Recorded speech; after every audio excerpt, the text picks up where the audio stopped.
al Señor y esperamos que esta serie de predicaciones puedan ayudar para que el nombre del Señor sea puesto en alto. Amén. Vamos ahora. Padre, en el nombre de Jesús, venimos a ti, no porque somos fuertes por nuestros propios méritos, sino porque contamos con la ayuda de tu Santo Espíritu. Padre, en esta hora rogamos por los hermanos, Señor, que estuvieron en las misiones, de que tú, Señor, sigas bendiciendo su obra y también por los que están en estos momentos fuera, eh, en misiones. Padre, rogamos tu protección y rogamos de que tú estés con ellos en una forma muy especial. De la misma manera, Señor, te imploramos de que en este momento sea tu Espíritu Santo el que esté hablando al corazón de cada uno de nosotros. Señor, lléname de tu Espíritu de tal manera que yo pueda hablar como conviene. Que el nombre de Jesucristo sea puesto en alto en este día. En el nombre de Cristo Jesús, Señor, lo pedimos y damos gracias. Amén. Hermanos, el 14 de abril de 1912, el Titanic se hundió, como nosotros conocemos. Sin embargo, había uno de los marineros que estaba asignado para esa travesía, llamado David Blair. Y este señor, justamente el día de la botadura del barco, fue reasignado a otra misión, de tal manera que él no participó en ese viaje. Pero lo que pasó fue que él olvidó las llaves que abrían el compartimiento de arriba del barco donde estaban los binoculares. Y cuando la persona, el marinero que le tocaba trabajar, trató de buscar los binoculares, pues simple y sencillamente no los pudo encontrar porque no pudieron abrir el closet donde estaban guardados estos binoculares. ¿Por qué? Porque él olvidó dejar las llaves a la persona encargada. Esto provocó de que las personas que estaban arriba mirando no pudieran ver con suficiente tiempo cuando se estaba acercando el iceberg a ellos. Entonces, cuando ellos trataron de hacer maniobras, ya era demasiado tarde. ¿Y quién podría imaginar que cosas tan pequeñas como unas llaves puedan resultar en un evento tan catastrófico? Hermanos, muchos de nosotros estamos involucrados en actividades religiosas, en la iglesia, en la Biblia, en las oraciones. Sin embargo, hay veces que nosotros nos sentimos como que si faltara algo. Podemos venir aquí a la iglesia, pero sentimos que nuestra casa, nuestra familia, mi trabajo, como que se está hundiendo poco a poco. Hay situaciones familiares difíciles, hay problemas en el matrimonio y hay una falta de paz. Donde usted y yo podemos decir, pero bueno, ¿dónde que está Dios en todo esto? ¿Por qué las cosas no me están saliendo bien? Problemas económicos, problemas familiares, problemas laborales, en fin, una serie de situaciones. Yo sé que esto puede deberse a múltiples factores, ¿ok? Sin embargo, yo veo en el libro de Romanos, en el capítulo 12, que vamos a trabajar en el día de hoy, en los primeros 3 versículos, Romanos 12, 1, 2, un palito y un 2, 12 versículos del 1 al 3. Aquí hay 3 llaves que evitan el hundimiento de la vida espiritual nuestra. Estas tres llaves evitan el fracaso espiritual del hogar, el fracaso espiritual laboral y por ende el fracaso espiritual personal. Aquí hay tres llaves que si las usamos vamos a ver cómo Dios se manifiesta de una manera poderosa en nuestras vidas. Amén. Por lo tanto, la primera llave que yo veo aquí es que cada uno de nosotros debemos rendir nuestro cuerpo totalmente a Cristo. Fíjese, yo lo voy a repetir. La primera llave que abre las bendiciones de Dios para nuestras vidas y nuestras familias es rendir nuestro cuerpo delante del altar de Dios. Lo voy a explicar. Dice aquí el versículo 1, así que hermanos, os ruego por las misericordias de Dios que presentéis vuestros cuerpos en sacrificio vivo, santo, agradable a Dios, que es vuestro culto racional. Muy bien. Aquí usted ve la motivación. Aquí se lo está diciendo, y ahorita lo vamos a explicar un poquito más, que nosotros debemos de ofrecer nuestros cuerpos como sacrificio. ¿Qué significa eso? Bueno, aquí vemos lo que Pablo explica acá, es primeramente la motivación de esa petición. Así que, hermano, os ruego por las misericordias de Dios. Es decir, cuando yo me entrego a Cristo o cuando yo agarro mi cuerpo y lo ofrezco a Cristo como un holocausto o un sacrificio, eso tiene que ir motivado por algo. Algo me tiene que impulsar a mí a tomar una decisión de consagración. Ahora, fíjese aquí que dice, hay una frase chiquitita. Así que esas son conjunciones. Y las conjunciones sirven para unir ideas anteriores con las que siguen. Es decir, esto es como el enlace, lo que junta lo que está atrás con lo que está adelante. Pero esa conjunción, así que, significa como consecuencia de, a causa de lo que yo les he escrito antes. ¿Y qué es lo que Pablo ha estado escribiendo antes de Romanos 12? ¿Sabe lo que ha estado diciendo él? Que todo hombre es culpable delante de Dios, Romanos capítulo 1, que están destituidos de la gloria de Dios, que la salvación se obtiene por la gracia de Dios mediante la fe en Jesucristo, que las consecuencias del pecado han sido borradas por la sangre de Cristo, que Él nos ha reconciliado con Él, con Dios a través de Cristo, que nos ha libertado de la esclavitud del pecado para que vivamos una vida nueva, que ninguna condenación hay para los que estamos en Cristo Jesús, que ahora tenemos la seguridad de salvación, victoria sobre el pecado, victoria sobre la muerte.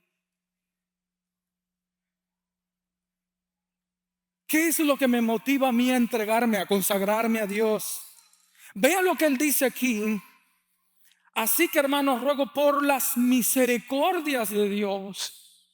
Las misericordias de Dios. Es decir, lo que Pablo llama las misericordias de Dios. Hermano, la palabra misericordia es cuando Dios no nos castiga como merecen nuestros hechos, sino al contrario, como nos da por su gracia favores inmerecidos. Dios detuvo su castigo. Dios muy bien pudo mandarnos a todos al infierno, pero Él detuvo su castigo.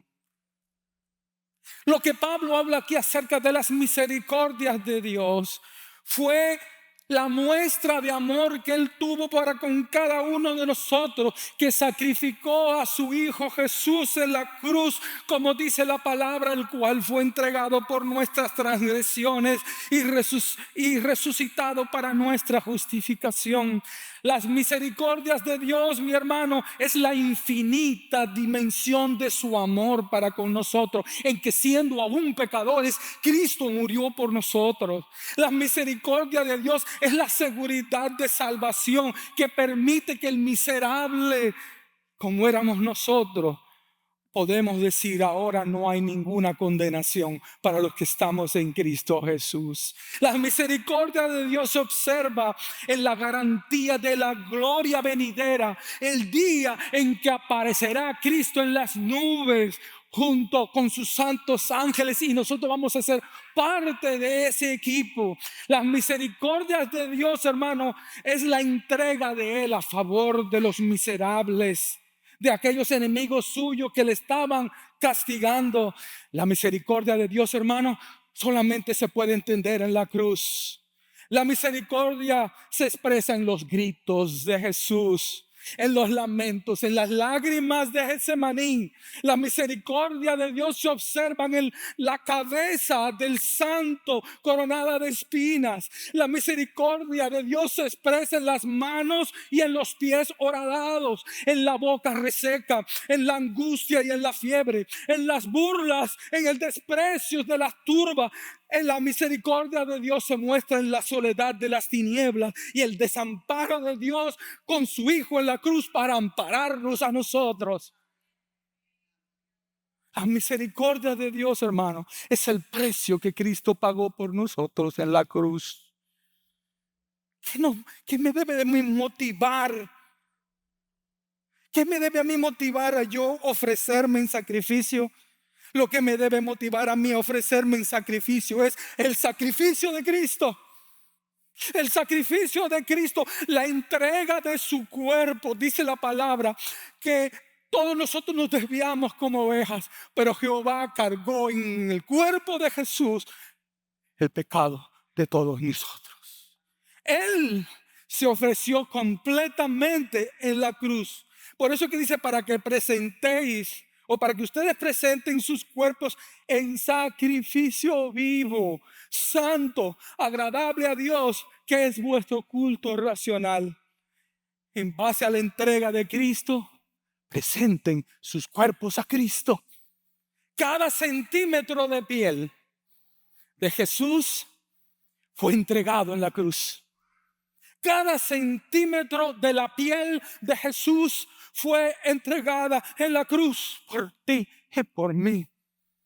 De la misma manera, cada centímetro de mi piel, de tu piel, si amas a Jesús, si Jesús está en tu corazón, si has nacido de nuevo, cada piel tuya tiene que traer gloria a Dios. Cada piel mía, el centímetro de piel tiene que traer gloria a su santo nombre. De la misma manera que Él se entregó por mí, yo también debo de entregarme por Él.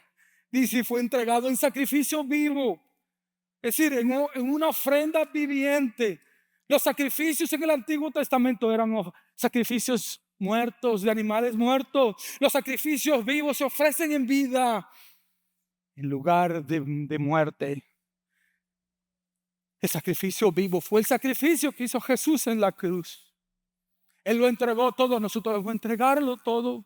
Fue un sacrificio santo. ¿Por qué razón? Porque cuando le maldecían, no maldecía, sino que encomendaba la causa al que juzga justamente. Como cordero fue llevado al matadero para salvarte a ti y para salvarme a mí. Cristo no se vengaba, nosotros tampoco. Cuando nosotros en nuestras carnes nos duela el sacrificio vivo por estar representando el nombre de Jesús, solamente pensemos lo que a Cristo le hicieron.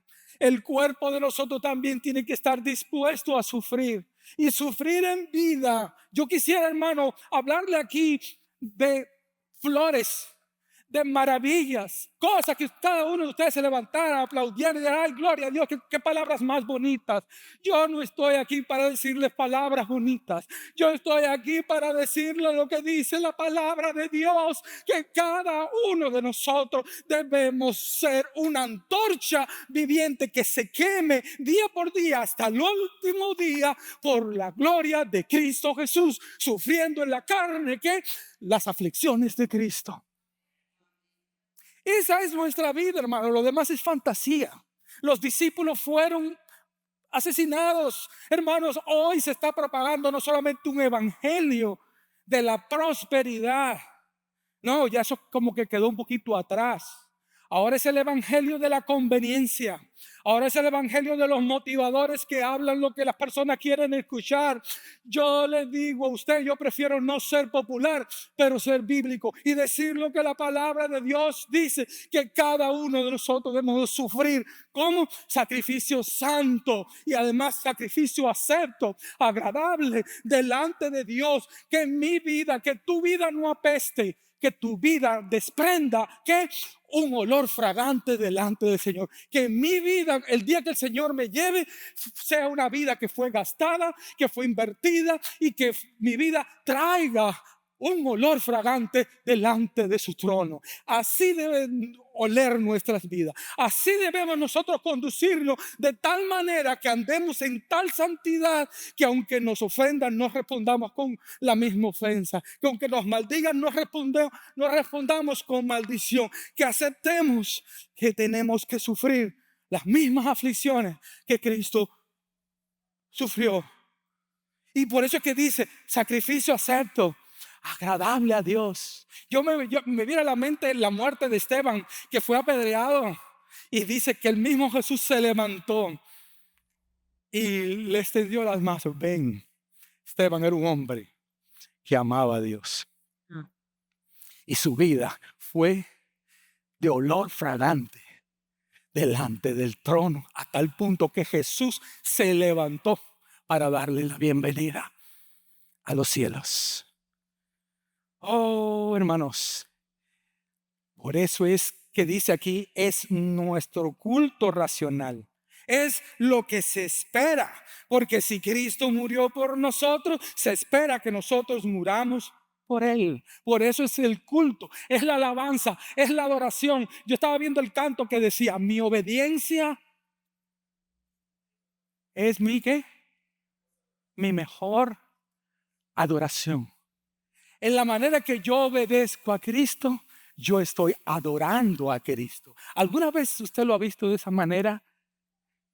Por lo tanto, la primera llave, hermano, que abre las bendiciones de Dios para la vida de una familia, es que yo tome la decisión de decir, ¿sabe qué? Yo renuncio al pecado en mi cuerpo. Este cuerpo no va a ser usado para el pecado, va a estar consagrado para el servicio del Señor.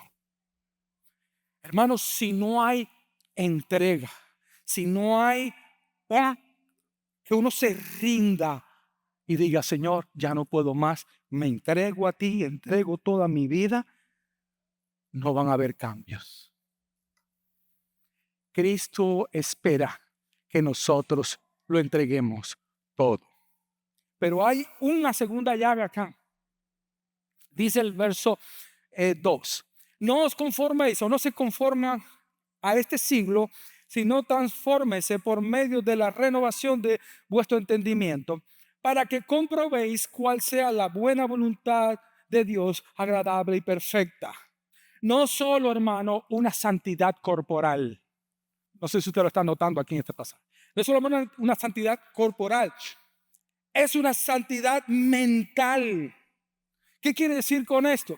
Hermanos, si no hay rendición del cuerpo, fíjese acá, mire cómo va la secuencia del hilo de pensamiento de este pasaje. Primeramente tiene que haber una rendición total del cuerpo. ¿Ok? Sin esa rendición no hay transformación. ¿Y qué no hay transformación? Transformación de la mente. Aquí el autor pasa de una entrega del cuerpo a una entrega de la mente. Porque sí, yo ciertamente con el cuerpo puedo estar trabajando. Usted y yo podemos estar sentados aquí y la mente puede estar por cualquier otro lugar. ¿Sí? ¿Cierto? Muy bien. La mente tiene que ver aquí, hermano, con todo lo que tiene que ver con la forma de pensar de un individuo. Y aquí habla de no se dejen moldear por el mundo. Esa forma de pensar tiene dos partes. Tiene una parte que tiene que ver con un aspecto positivo y otro con un negativo. Aquí dice, no dejándose moldear por el mundo. Aquí la palabra en griego es esquematizo, de donde nosotros tenemos la palabra esquema en español. Muchas palabras en español vienen del griego. Y la idea que trae aquí, un esquema es un molde, es el estilo de vida del mundo. Y lo que está diciendo aquí, no dejen que el estilo del mundo los meta en su molde. Es decir, no dejen que la forma de actuar de las personas que no conocen de Dios sea tu forma de actuar. ¿Y qué tan fácil es? Porque los muchachos cuando están en la escuela, ellos quieren fit in, quieren ser parte del grupo. Y aunque vienen a la iglesia, usted le enseña la Biblia, cuando están en la escuela, quieren ser parte de los demás muchachos. No quieren verse como que lo aíslan. Entonces muchas veces ellos quieren tratar de ser aceptados. Y no solamente los muchachos, hermanos, nosotros, con las familias que no son creyentes, a veces pueden estar diciendo chistes de doble sentido y a veces nosotros riendo también, ¿verdad? Nosotros estamos metiendo dentro del mismo molde de ellos. Entonces aquí, hermano, cuando está hablando, no se dejen moldear, tiene que ver con la forma de pensar. Hermano, vaya a cualquier reunión de personas no cristianas. Observe lo que ellos hablan. ¿De qué hablan? Si es un grupo de hombres, están hablando de mujeres. O que están hablando de trabajo. Porque eso no puede faltar, ¿verdad? El trabajo es el ídolo. Eso es lo más grande. Y cuánto ganaron y dándosela de que le va mejor que a los demás y que están allí. Solo el dinero, solo el placer es su Dios. Su vida está centrada en ellos mismos. Usted quiere hablar y ellos le interrumpen porque no le importa lo que usted tiene que decir. A ellos le importa lo que ellos tienen que decir porque su vida está centrada en lo que yo quiero que tú oigas de mí y lo que yo quiero que tú hagas. Es una vida, hermanos, dirigida por el orgullo. Es una vida dirigida por una creencia de superioridad, llena de odios, de celos, de discordias, de divisiones. ¿De qué?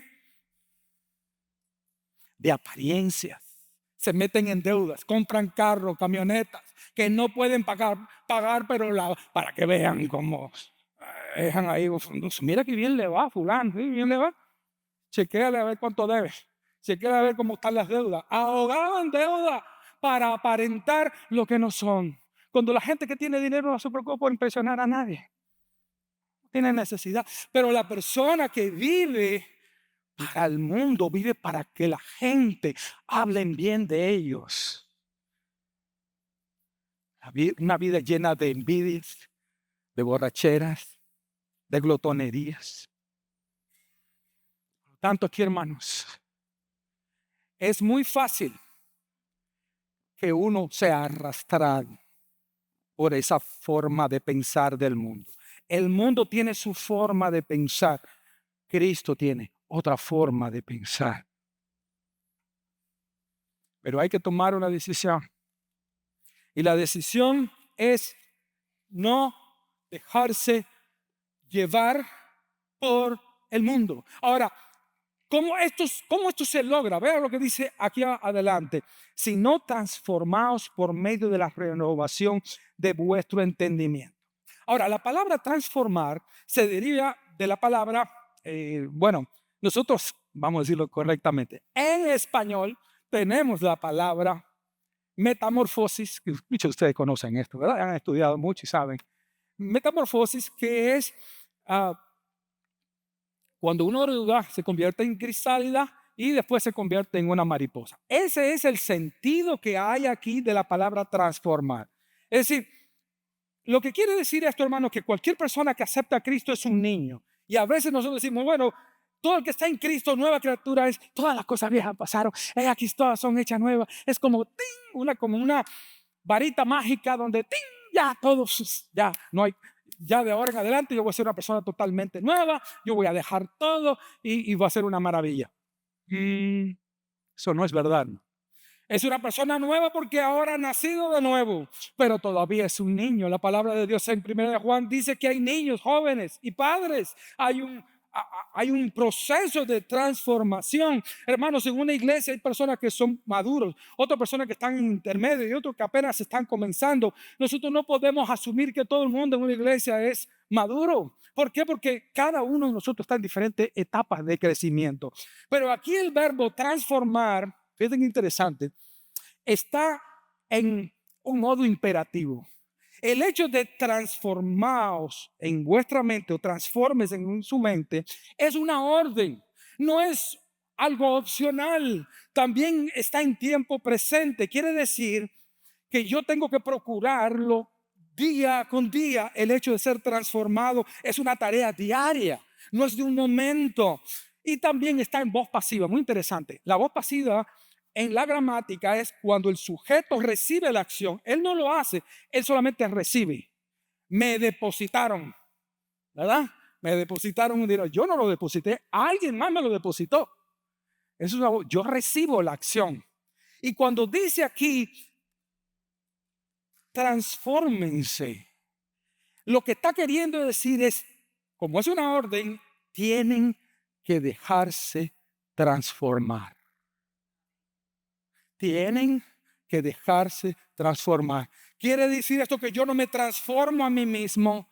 A mí alguien me transforma. Mi querido hermano, usted no cambia a su esposa. Esposa, usted no va a cambiar a su esposo. El proceso de transformación lo hace una persona y esa persona se llama el Espíritu Santo de Dios. El Espíritu Santo de Dios es el que nos va transformando. Por eso dice Pablo en 2 de Corintios capítulo 3, verso 18. Por tanto, creo que está por ahí, ¿verdad? No sé si está por ahí el pasaje. 2 Corintios 3, 18 dice, por tanto, nosotros todos, mirando a cara descubierta, como en un espejo, la gloria del Señor, somos, ¿qué? Transformados de gloria en gloria. Porque a veces decimos de gloria en gloria, pero ¿qué significa de gloria en gloria? Una transformación que es de una manera progresiva. Es decir, Él me va madurando, Él me va cambiando de gloria en gloria. Yo voy cada vez asumiendo más las características de aquel que me llamó de las tinieblas a la luz. Cada vez mi carácter se va pareciendo más al carácter de Cristo. Por eso es que nosotros somos transformados de gloria en gloria en la misma imagen. ¿Qué cosa es la misma imagen? La misma imagen de Jesucristo. El propósito del Espíritu Santo es transformarnos de tal manera que nuestro carácter se parezca lo más posible al de Cristo. Y esto tiene que ver, esa palabra transformar acá, tiene que ver con el acuñar las monedas. Ustedes han visto que hay un aparatito de hierro, ¿verdad? Que está arriba. Ponen la moneda sin estampar, vamos a llamarle así, y dejan caer el peso y la misma marca que estaba en el molde es reproducida en la moneda. Eso es lo que está queriendo decir este pasaje. Que las pruebas, que las luchas en la vida cada vez más vayan acuñando la imagen de Cristo en nosotros. Por eso el libro de Santiago dice, bienaventurados cuando estéis en diferentes ¿qué? Pruebas. ¿Por qué? Porque la prueba de vuestra paciencia, ¿qué? La prueba de vuestra fe produce paciencia para que seáis cabales y perfectos y maduros como Cristo Jesús. Por lo tanto, Cristo por medio del Espíritu Santo está acuñando cada vez más su imagen en cada uno de nosotros. Pero ¿dónde es que se ocurre el cambio? Mira lo que dice aquí en el pasaje. En la renovación de vuestro entendimiento. Y el entendimiento es la mente. Es la renovación de la mente, hermano. Nadie cambia su comportamiento a menos que cambie su mentalidad. Y aquí esto es la forma de pensar. Es un cambio, hermano, progresivo en la forma de pensar. Yo le hago una pregunta, hermano. ¿Usted piensa ahora igual que cuando aceptó a Cristo?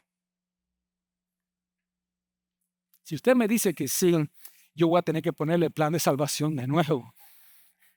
Porque, hermano, aquella persona que ha sido tocada por el Espíritu Santo y ha nacido de nuevo, está en ese proceso de transformación. Por lo tanto, hermanos, no juzguemos, porque no sabemos en qué estado de transformación está ese hermano. Amén. Sino más bien seámosles de una bendición para que pueda crecer más. Hermano, no es algo automático, como yo le dije, es un cambio de valores. Hermano, es una pérdida de apetito por las cosas del mundo y se nos abre el apetito por las cosas de Dios. Cuando Dios está trabajando en una persona, le abre el apetito. Bueno, a mí mi mamá, yo tenía ese problema cuando chiquito y yo creo que mi mamá se arrepintió. Había una vitamina que se llamaban trivitamina y me la daba porque a mí no me daba apetito. Y digo, ay, mami, ¿por qué hiciste eso? Ahora hay que frenármelo. Pero sí, hay veces que a los niños también le dan, ¿verdad?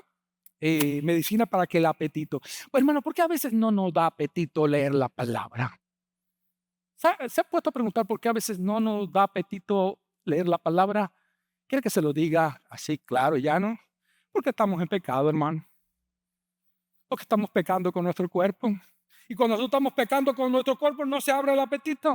Ven, hermano, la progresión de Pablo acá. Cuando hay una entrega del cuerpo, cuando yo estoy serio en dedicar mi cuerpo a Cristo, yo no ando buscando y mirando a otras mujeres. Yo no ando en ningún tipo de actividad sexual ilícita, porque mi cuerpo está consagrado. Y entonces, claro, ¿cómo me va a dar deseo a mí de leer la Biblia? ¿Cómo me va a dar el deseo? Hermano, ¿puede servir en esto? No, hermano, es que estoy muy ocupado. Claro, ¿cómo va? Porque él se siente que indigno porque él sabe que está mal. ¿Se dan cuenta, hermano? Si no hay una consagración, realmente no va a haber una transformación. Hay un paso que dar. Ahora, cuando se da el paso de dejar que el Espíritu Santo transforme mi forma de pensar, esto va a producir algo. Y mira lo que dice acá. Va a producir un discernimiento. Cuando yo estoy en una buena relación con Dios, cuando el Espíritu Santo está transformando mi mente, entonces yo puedo entender la voluntad de Dios. Entonces no hay confusión en el hogar sobre cuál es la voluntad de Dios. Si debemos comprar esto, si debemos viajar acá. No, porque, mira hermano, cuando estamos en pecado y nuestro cuerpo está haciendo actividades pecaminosas, ¿qué es lo que pasa? Nuestra mente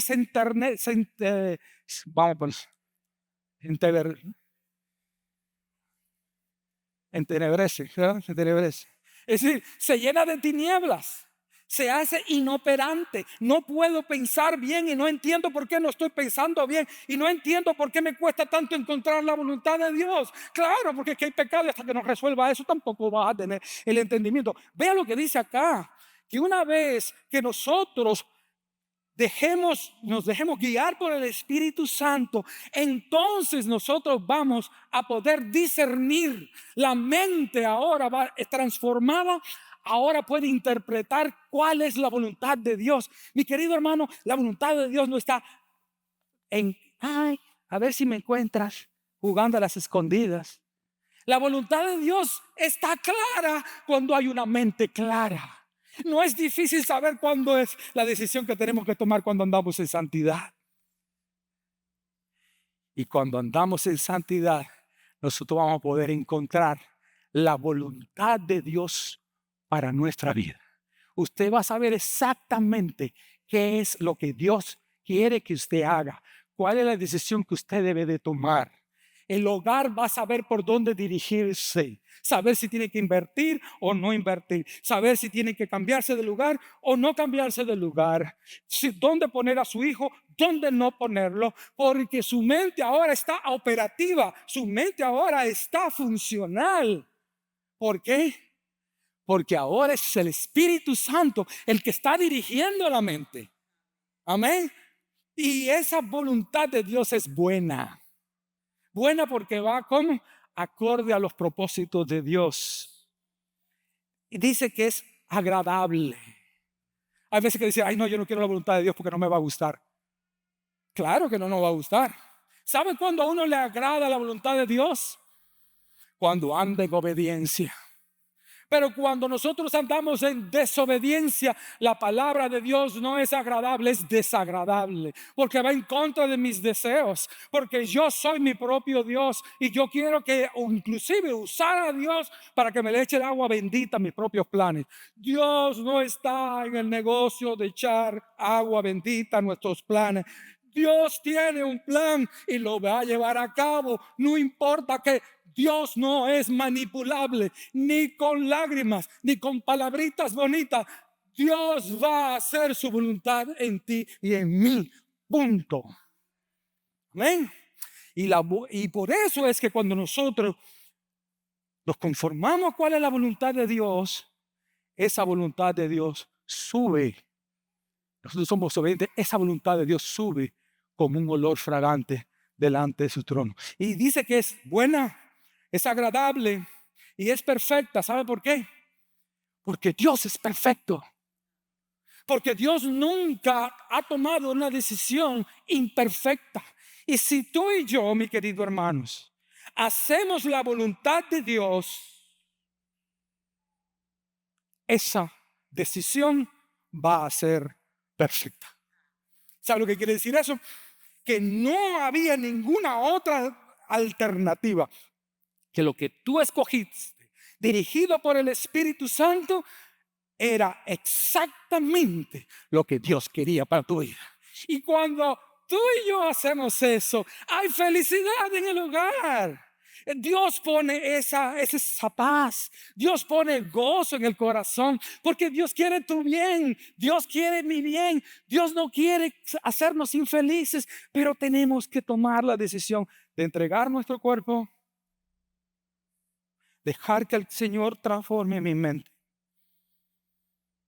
para entonces yo poder estar en una capacidad para tomar decisiones.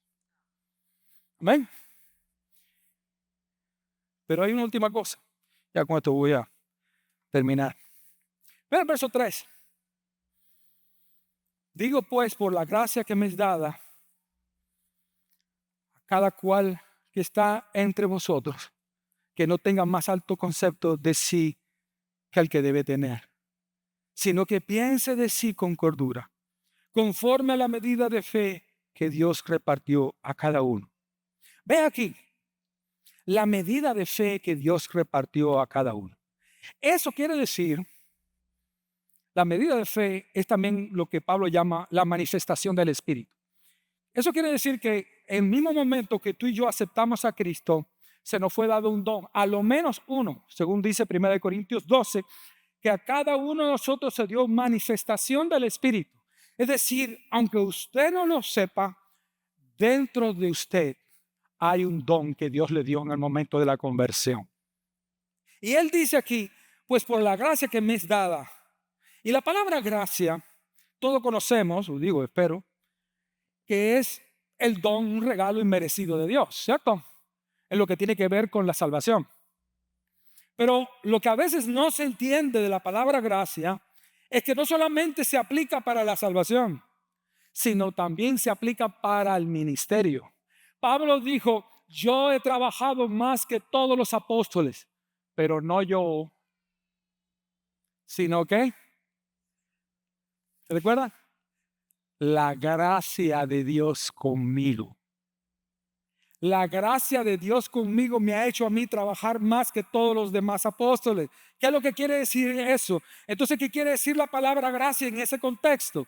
La palabra gracia en ese contexto, sí es un regalo, claro que es un regalo, pero en otro sentido.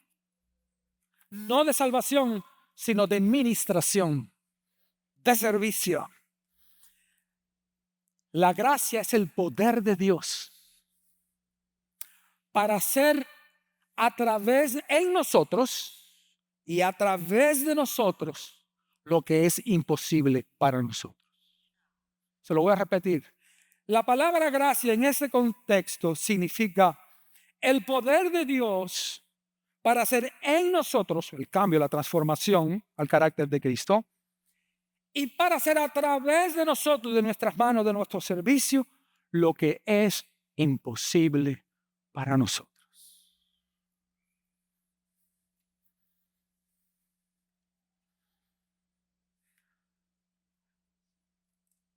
Pero mire hasta dónde hemos llegado en el versículo 3.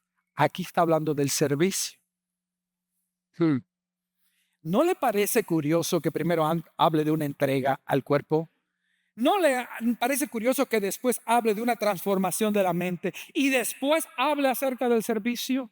¿Qué tiene que ver este orden, hermano? Este orden, y esto lo inspiró el Espíritu Santo. No puede uno, hermano, ninguno de nosotros servir si no está consagrado. No podemos servir al Señor si todavía tenemos una mente mundana, sucia. No puede haber un servicio si yo no tengo una mente transformada. Una vez, y se lo voy a poner de la manera positiva, ok, porque lo negativo como que suena un poquito así, ¿ya? Una vez que yo dedico mi cuerpo al Señor, lo entrego, le digo, Señor, me entrego a tu servicio. Señor, transfórmame la mente. Mira lo que dice acá, hermano. Que cada cual entre vosotros no tenga más alto concepto de sí que el que debe tener, sino que piense de sí con cordura. ¿Qué quiere decir eso? Con humildad. Digo, Señor, ya yo me entregué a ti. Señor, transfórmame. Porque mira, hermano, una persona humilde es una persona usada por Dios. Por eso siempre yo le digo a Claudia que yo quisiera ser como ella, porque ella es 10,000 veces más humilde que yo. Y por eso yo he notado, hermano, que en personas como ellas y otras que yo conozco, la humildad es ese olor fragante. No son los perfumes que a veces nos echamos, ¿verdad? Sino que la humildad, la santidad, la mente transformada, la humildad hace que dé gusto. Hace que dé gusto hablar con esa persona. Da gusto, es un deleite. Porque no está para humillarme, está para ayudarme. No está para hacerse superior. No, está para hacerme de bendición. Y cuando nosotros adoptamos esa actitud, mira, hermano, la medida de la fe, el don que Dios tiene en ti va a poder florecer. Hermanos, yo oigo la queja de muchos pastores. Es que la gente no se compromete. La falta de compromiso en la iglesia. Hermano, puede dar esta clase, no es que yo no tengo tiempo para eso. Ah, no tiene tiempo para eso. Pero Cristo sí tuvo tiempo para ir a morir en la cruz. Y ahora yo no tengo tiempo. ¿Qué acerca de aquella madre que dedicó toda su vida para la crianza de los hijos? Y ahora los hijos ni le llaman, ni la visitan. Y aquellas noches de desvelo, y aquellas veces cuando ella se quitaba la comida de la boca para dársela a sus hijos, y ahora sus hijos no tienen tiempo. ¿De veras? Yo lo vi eso muy de cerca. Muy de cerca, no lo voy a mencionar algo personal. La ingratitud, el olvidarnos de las misericordias de Dios, es inaceptable delante de Dios. Hermano, puede servir aquí. No, es que mire que no tengo tiempo. ¿Por qué no tengo tiempo? Porque yo sé que estoy mal delante de Dios. ¿Por qué no tengo tiempo? Porque mi mente no está en la cosa de Dios, está en otros negocios que no son los negocios de Cristo. El servir a Cristo entonces es un hobby. El servicio al Señor nunca es un hobby, es un privilegio. Amén. Pero ¿cuántos pretextos se ponen? Ya, yo sé que esto no produce aplausos, ¿verdad? Yo sé.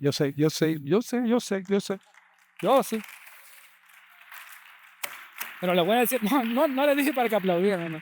No, es que son cosas que no nos gusta oír. Pero yo prefiero decirles la verdad, hermano. Yo prefiero que cada vez que yo me pare aquí, yo le diga exactamente lo que la Biblia dice. Esa es mi responsabilidad, decirle, ese cuerpo de pecado tienes que arrepentirte, pedirle perdón a Dios y consagrarte. Tienes que consagrar todo. Tus órganos sexuales los tienes que consagrar a Dios. Tu boca la tienes que consagrar a Dios. Tus oídos, consagrados a Dios. Tus piernas que vayan donde Dios quiere. Toda parte de tu cuerpo y de mi cuerpo debe estar entregado a Él. Porque Él entregó cada centímetro de su cuerpo por ti y por mí. Y por eso es nuestra adoración racional, lo que se espera. No es un poema, hermano, es un escrito. Con esto voy a terminar. Hay un libro que se llama El Valle de la Visión. Después le puedo dar para que usted pueda saber. Pero mire, fue un libro donde él hablaba fue un puritano que reflexionaba acerca de su vida. Mira lo que él dijo. Yo lo puse en en Facebook. Dice: Señor, cuando tú quieres guiarme, yo me hago cargo de mí mismo. Fíjense, oiga lo que dice. Cuando tú quieres ser soberano, yo me gobierno a mí mismo. Cuando tú dices que cuidarás de mí, yo quiero ser autosuficiente. Cuando debiera confiar o depender de tu provisión, yo me suplo a mí mismo. Cuando debiera someterme a tu providencia, yo sigo mi voluntad. Cuando debiera estudiar, amar, honrar y confiar en ti, yo me sirvo a mí mismo. Yo corrijo y encuentro faltas en los demás con tus leyes, pero para mi conveniencia. En vez de buscar tu aprobación, busco la aprobación de los hombres. Y por naturaleza, soy un idólatra. Y él dice: Señor, llévame a la cruz y déjame allí. Llévame a la cruz y déjame allí. Wow, bendito Padre. Llévanos a la cruz. A la cruz de Cristo.